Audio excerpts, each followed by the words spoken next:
अब हम file path के बारे में देखते हैं। फाइल पाथ बहुत ही इंपॉर्टेंट टॉपिक है इस HTML ट्यूटोरियल सीरीज में। मैं पहले इस फाइल को सेव कर देता हूँ। मैंने पहले ही डेस्कटॉप पे एक HTML नाम का फोल्डर बना के रखा हुआ है। उस फोल्डर के अंदर में इस फाइल को सेव कर देता हूँ। मैं इसे फाइल पाथ डॉट HTML और मैं इस फाइल को यहाँ पे सेव कर देता हूँ। अब मुझे यहाँ पे एक HTML का बॉडी स्ट्रक्चर चाहिए। मैं यहाँ पे टाइटल दे देता हूँ फाइल पाथ। जो सही तरीका है, जो फाइल का पाथ देने का जो सही तरीका है वो कौन सा तरीका होता है, उसके टाइप्स क्या होते हैं, ये सारी चीजें हम इस वीडियो में देखेंगे। File path commonly web pages, आपकी CSS की फाइल लगानी हो, जावास्क्रिप्ट की फाइल लगानी हो, वहाँ पे मोस्टली यूज होता है। फाइल पाथ होता है क्या है कि फाइल पाथ उस इमेज की हो, डॉक्यूमेंटेशन की हो, लोकेशन आपके ब्राउजर को बताते हैं। तो यही हमारा फाइल पाथ होता है। अब मैं यहाँ डेस्कटॉप पे आता हूँ। यहाँ मेरे पास HTML नाम का फोल्डर है। इस फोल्डर के अंदर मेरी यहाँ पे फाइल पाथ नाम की HTML की फाइल है। अब मैं यहाँ पे ये बैक इमेज ले रहा हूँ, तो मैं यहाँ पे इस इमेज का फॉर्मेट देखता हूँ। तो मैं यहाँ पे प्रॉपर्टीज में जाता हूँ। यहाँ प्रॉपर्टीज में मेरे पास इस इमेज का फॉर्मेट JPG और मेरी इमेज का नेम बैक इमेज। ये हुई बात। अब फाइल पाथ लगाने के तरीके कौन से है, उसके टाइप्स क्या आते हैं, ये देखेंगे आप। तो हमारे पास पहला तरीका आता है एब्सोल्यूट और सेकंड आता है हमारा रिलेटिव। एब्सोल्यूट में क्या होता है, एब्सोल्यूट में आप जब भी फाइल पाथ देते हो तो वहां पे वो फुल URL होता है, और रिलेटिव में आप वहां पे फोल्डर की लोकेशन देते हो या किसी करंट फोल्डर में आपकी फाइल होती है, या पर वहां पे वन लेवल आप मतलब कहीं फोल्डर के बाहर आपकी फाइल होती, ये होता है रिलेटिव। तो मैं यहाँ इन दोनों को यहाँ से निकाल देता हूँ। अब हम जो फाइल पाथ देने का जो पहला हमारे पास तरीका है वो है रिलेटिव डॉक्यूमेंट, और दूसरा होता है हमारे पास रिलेटिव टू URL। तो हम यहाँ पे रिलेटिव टू डॉक्यूमेंट देखेंगे। तो मैं यहाँ पे एक IMG टैग ले लेता हूँ, और इसके अंदर हमारे पास यह src नाम का एट्रीब्यूट है। इसके अंदर आपको उस फाइल का पाथ देना है। तो मेरे पास फाइल नेम है बैक इमेज। मैं यहाँ पे एक इमेज ले रहा हूँ और मेरी इमेज का फॉर्मेट JPG। अब मैं इसे रन कर देता हूँ। तो आप यहाँ पे देख सकते हैं मेरी जो इमेज थी वो यहाँ पे आ चुकी है। ये हुआ हमारा सिंपल तरीका, जो फाइल पाथ देने का वही तरीका सिंपल है। यहाँ पे हमारी जो इमेज है वो किसी फोल्डर में, तो आप यहाँ पे देख सकते हैं एक ही फोल्डर के अंदर हमारी HTML की फाइल और एक ही फोल्डर के अंदर हमारी इमेज है, इसलिए हम इसे सिंपल तरीका भी कहते हैं। अब मैं यहाँ पे एक फोल्डर बनाता हूँ और मैं इस फोल्डर को नेम देता हूँ IMG, और इस IMG फोल्डर में मैं इस इमेज को यहाँ से कट पेस्ट कर देता हूँ और इस फोल्डर के अंदर में इसे पेस्ट कर देता हूँ। और मैं अब पहले ब्राउजर पे रन करके देखता हूँ, तो यहाँ पे हमारा एरर आ जाएगा। देखिए आ रहा है, अब यहाँ पे एरर आ रहा है। हमें पता नहीं चल रहा कि हमारी इमेज का डिस्क्रिप्शन क्या है, हमने वहाँ पे इमेज क्या लगाई, तो कैसे लगाई। तो उसके लिए हमारे पास आल्ट नाम का एट्रीब्यूट है।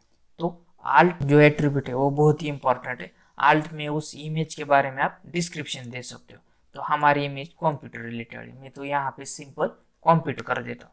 और आल्ट एट्रीब्यूट का एक और एडवांटेज है, ये एट्रीब्यूट हमें सर्च इंजन ऑप्टिमाइजेशन में भी यूजफुल होता है। इसलिए आल्ट एट्रीब्यूट के हमारे पास दो फायदे। पहला हमारे पास फायदा है कि वो यूजर साइड में उसका एडवांटेजेस, और सेकंड हमारा SEO में एडवांटेज है। इसको हर IMG टैग के अंदर आपको आल्ट एट्रीब्यूट लेना ही चाहिए। तो ये हुई बात हमारी आल्ट एट्रीब्यूट की। अब मैं इसे एक बार इस इमेज को रन करता हूँ। यहाँ पे देखिए मेरे इमेज का एक्सेस नहीं हो रहा, लेकिन मैंने जो इमेज के बारे में डिस्क्रिप्शन दिया था वो यहाँ पे आ चुका है। उसी तरह से हमारे पास और एक एट्रीब्यूट है लॉन्ग डेस्क। तो लॉन्ग डेस्क क्या होता है, तो यहाँ पे आप लॉन्ग डेस्क में किसी हाइपरलिंक दे सकते हो, आपकी इमेज कहाँ पे है, उस इमेज का फुल डिस्क्रिप्शन क्या है वो बता सकते हो। यहाँ पे आप इंटरनल लिंक दे सकते हो, एक्सटर्नल लिंक दे सकते हो, या उस इमेज के बारे में यहाँ पे डिस्क्रिप्शन दे सकते हो। और लॉन्ग डिस्क में आप वहाँ पे कोई URL भी दे सकते हो जहाँ से आपने इमेज ली हो। यहाँ पे लॉन्ग डिस्क एट्रीब्यूट के अंदर उस इमेज के बारे में आप डिटेल में इंफॉर्मेशन दे सकते हो। अभी तो मैं इस एट्रीब्यूट को यहाँ पे नहीं लगाने वाला, मैं इसे निकाल देता हूँ। अब मेरी फाइल जो है वो इस IMG फोल्डर के अंदर है। तो मुझे यहाँ पे पाथ देने के लिए क्या करना पड़ेगा, मैं यहाँ पे फोल्डर का नेम, उसके बाद स्लैश, इसे सेव कर देता हूँ और यहाँ पे मैं रन कर देता हूँ। मेरी इमेज आ चुकी है। आल्ट एट्रीब्यूट है वो हमारा तभी काम करेगा जब आपकी इमेज यहाँ पे शो नहीं होगी, तभी आपका आल्ट एट्रीब्यूट काम करेगा। और बाय डिफॉल्ट बैक एंड में आल्ट एट्रीब्यूट एसईओ में भी यूजफुल है, इसलिए आपको आल्ट एट्रीब्यूट लेना ही चाहिए कंपलसरी। अब मैं यहाँ इस IMG फोल्डर के अंदर आता हूँ और यहाँ पे मैं और एक फोल्डर बनाता हूँ और मैं इस फोल्डर को यहाँ पे कंप्यूटर नेम दे देता हूँ और मैं जो मेरी इमेज है इसको इस फोल्डर के अंदर दे देता, पेस्ट करता हूँ। अब मुझे यहाँ पे मैं जैसे रन करूँ यहाँ पे एरर आ, क्यों एरर आए, क्योंकि एक फोल्डर के अंदर हमारा दूसरा फोल्डर है और उसके अंदर इमेज है, तो उसे कैसे लगाए। तो उसे लगाने के लिए आपको यहाँ पे पहले आपका जो फोल्डर है IMG, उसके बाद जो उसके अंदर जो दूसरा फोल्डर है उसका यहाँ पे नेम देना पड़ेगा कंप्यूटर, फिर स्लैश। अब मैं इसे जैसे ही सेव करूँ और यहाँ पे मैं जैसे ही रन करूँ तो मेरी इमेज आ चुकी होगी। तो आपको इस तरह से यहाँ पे करना पड़ेगा। इसी हिसाब से आपके जितने भी फोल्डर के अंदर इमेजेस हो उस इसी तरह से आपको यहाँ पे पाथ देना पड़ेगा। तो ये हुई बात। और यहाँ पे आपको इमेज का कौन सा फॉर्मेट है उस हिसाब से यहाँ पे फॉर्मेट देना पड़ेगा। इसी हिसाब से हमारा डॉक्यूमेंट में भी ये कंडीशन अप्लाई होती है। अब मैं यहाँ पे HTML के फोल्डर में आता हूँ और मेरी इमेज यहाँ कंप्यूटर फोल्डर के अंदर है। मैं इसे यहाँ से कट कर देता हूँ और मैं यहाँ पे इसे इस HTML फोल्डर के अंदर यहाँ पे पेस्ट कर देता हूँ। अब मैं यहाँ IMG फोल्डर के अंदर आता हूँ और मेरा जो कंप्यूटर का फोल्डर है इसे मैं डिलीट कर देता हूँ। मैंने इसे डिलीट कर दिया।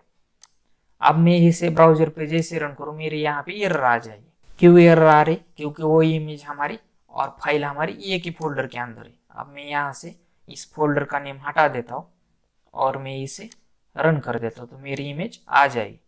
अब मेरे पास HTML की जो फाइल है और जो इमेज है वो एक ही फोल्डर के अंदर है। तो अब मैं क्या, मेरे पास केस क्या है कि मेरे जो HTML की फाइल है वो किसी और फोल्डर में है और मेरी इमेज फोल्डर के बाहर है। तो उस केस में क्या करें, तो मैं यहाँ से इस फाइल को कट कर देता हूँ और इस IMG फोल्डर के अंदर इसे पेस्ट कर देता हूँ। पेस्ट किया।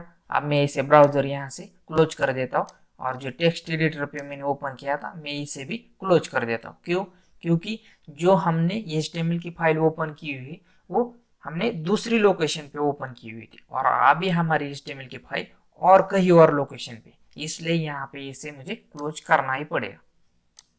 इसे भी मैं क्लोज कर देता हूँ और मैं यहाँ से इसे रन कर देता हूँ। तो देखिए यहाँ पे एरर आ रही। अब मैं इसे अपने टेक्स्ट एडिटर में ओपन कर देता हूँ, राइट क्लिक करके ओपन विथ यहाँ पे अपने टेक्स्ट एडिटर में। तो अभी मेरे पास केस क्या है कि मेरे जो HTML की फाइल है वो एक फोल्डर के अंदर है और मेरी इमेज यहाँ पे उस फोल्डर के बाहर है। तो उस केस में हम इमेज का एक्सेस किस प्रकार करें, तो यहाँ मैं टेक्स्ट एडिटर पे आता हूँ। यहाँ पे आपको SRC एट्रीब्यूट के अंदर 2 डॉट्स देने, उसके बाद स्लैश, और बस आपको इतना ही करना है। और यहाँ पे मैं जैसे ही रन करूँ मेरी इमेज यहाँ पे आ जाएगी। तो यही करना है आपको। जब आपकी इमेज फोल्डर के बाहर हो और आपकी HTML की फाइल फोल्डर के अंदर हो तो वहाँ पे आपको पाथ देने का सही तरीका यही है। इसी प्रकार आपको वहाँ पे अप्लाई करना है। अब मेरे पास और एक केस है कि मेरी ये इमेज यहाँ पे कहीं और फोल्डर में है और मेरी जो HTML की फाइल है वो भी कहीं और फोल्डर में है। तो वो वहाँ पे क्या करे, तो मैं यहाँ पे एक फोल्डर बना देता हूँ और मैं यहाँ पे इमेजेस नाम का फोल्डर बना देता हूँ और जो मेरी ये बैक इमेज है इसे मैं इसके अंदर मूव कर देता हूँ। तो यहाँ पे देखिए यहाँ पे बैक इमेज के अंदर मेरी अभी इमेज है। तो इस केस में क्या करें, और यहाँ पे मेरी HTML की फाइल है। तो मैं यहाँ पे टेक्स्ट एडिटर पे आता हूँ। पहले मैं इसे बिना कुछ किए ही एक बार रन कर देता हूँ। देखिए मेरी एरर आ जाएगी। अब मुझे क्या करना पड़ेगा, यहाँ पे मैंने 2 डॉट दिए, स्लैश दिया है, उसके बाद मुझे उस फोल्डर का यहाँ पे नेम देना पड़ेगा। तो मेरे फोल्डर का नेम इमेजेस है, उसके बाद स्लैश, इसे मैं सेव कर देता हूँ और यहाँ पे मैं इसे रन कर देता हूँ। देखिए मेरी इमेज आ चुकी है। क्यों आ चुकी है, क्योंकि यहाँ इस HTML फोल्डर के अंदर आप देखिए यहाँ पे मेरी IMG फोल्डर के अंदर HTML की फाइल है और इस इमेज फोल्डर के अंदर मेरी इमेज है। डॉट से क्या होता है कि वो 1 लेवल स्टेप तक अप कर देता है। मतलब मैं अपने ब्राउजर को ये कह रहा हूँ कि मेरी जो इमेज है वो एक लेवल से आगे है। मतलब कहीं फोल्डर के अंदर में अपने डॉट्स लगा के उसे ये कह रहा हूँ कि इस फोल्डर के अंदर तुम्हें चेक करना पड़ेगा कि इमेज कहाँ है। वो वहाँ पे उसे इमेज मिलते ही वो इमेज के एक्सेस करेगा और ब्राउजर पे हमें इमेज शो होगी। इस तरह से हमारे पास डिफरेंट डिफरेंट तरीके होते हैं आपकी इमेज के पाथ देने के। और आपको जब भी आपको इमेज का पाथ दे रहे हो वहाँ पे, तो वहाँ पे आपको अल्ट एट्रीब्यूट देना ही चाहिए। यही हमारे पास एक प्रॉपर और सही तरीका होता है इमेज का पाथ देने का। उसी हिसाब से आप कोई भी डॉक्यूमेंटेशन हो, आपकी पीडीएफ फाइल हो, वर्ड फाइल हो, कोई भी फाइल हो, आप पहले उसका फॉर्मेट देखिए और इसी तरह से आप वहाँ पे उस फाइल के एक्सेस कर सकते हो।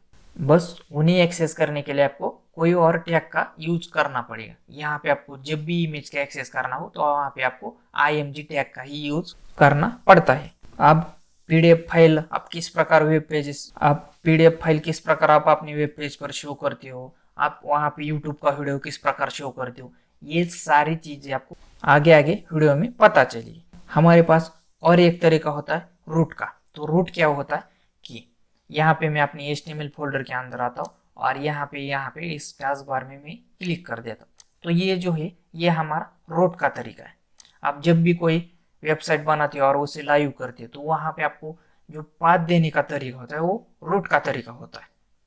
तो वहाँ पे आपको जो आपका इमेज का जो पाथ होता है वो आपको फुल डिस्क्रिप्शन में देना पड़ता है, क्योंकि वहाँ अभी हम एक लोकल मशीन पे काम कर रहे हैं। हमारे जो HTML की फाइल है उसी फोल्डर के अंदर है और इमेज भी उसी फोल्डर के अंदर है, इसलिए ये सारी चीजें अभी सिंपल है। जब आप किसी वेबसाइट को लाइव कर देते हो तो वहाँ पे जो इमेज देने का तरीका होता है वो थोड़ा अलग होता है। ये जो हमारे HTML फोल्डर है वो हमारा C ड्राइव के अंदर, यूजर के अंदर डेस्कटॉप पे हमारा HTML का फोल्डर है। अब मेरी इमेज कहाँ पे, इस इमेज फोल्डर के अंदर मुझे यहाँ पे क्लिक करना पड़ेगा और यहाँ पे मुझे सिलेक्ट करना पड़ेगा। इसे मैं कॉपी कर देता हूँ और कॉपी करने के बाद मुझे टेक्स्ट एडिटर पे आना पड़ेगा और यहाँ पे इस src एट्रीब्यूट के अंदर इसे मैं पेस्ट कर देता हूँ। पेस्ट किया। मेरी इमेज का नेम क्या है, यहाँ पे आपको बैकस्लैश देना पड़ेगा। उसके बाद आपकी इमेज का नेम बैक image.jpg और मैं इसे जैसे रन करूँ तो मेरी इमेज यहाँ पे पहले से आ चुकी है। तो इसे हम अपना रूट पाथ भी कहते हैं, क्योंकि ये इमेज का फुल डिस्क्रिप्टिव रूट पाथ है। यूजर को हम यहाँ पे सारी चीजें बता रहे कि आपको यहाँ C ड्राइव में इस यूजर फोल्डर के अंदर, यहाँ पे डेस्कटॉप पे HTML का फोल्डर है, उस फोल्डर के अंदर ये सारी इमेजेस। आप जब भी कोई वेबसाइट लाइव करते हो तो वहाँ पे आपको हमेशा रूट URL ही देना पड़ता है। यदि आपने कोई इमेज किसी वेबसाइट से ली हुई तो वहाँ पे भी आप उस वेबसाइट की URL यहाँ पे देते ही वो इमेज आपको यहाँ पे शो हो जाएगी। तो इसी तरह से हमने देखा कि इमेज लगाने का प्रॉपर और सही तरीका कौन सा होता है। इस चैनल को सब्सक्राइब करके बेल आइकॉन हिट नहीं किया तो वीडियोस आपको मिलेंगे नहीं और आपको बार बार ढूंढना पड़ेगा। ये ट्यूटोरियल की सीरीज आपको अच्छी लगी तो आप लाइक करें और शेयर उनको करें जिनको इस प्रकार के वीडियो से बेनिफिट हो सकता है। मेरे साथ जुड़े रहने के लिए आप सबका प्रेम पूर्वक बहुत बहुत धन्यवाद।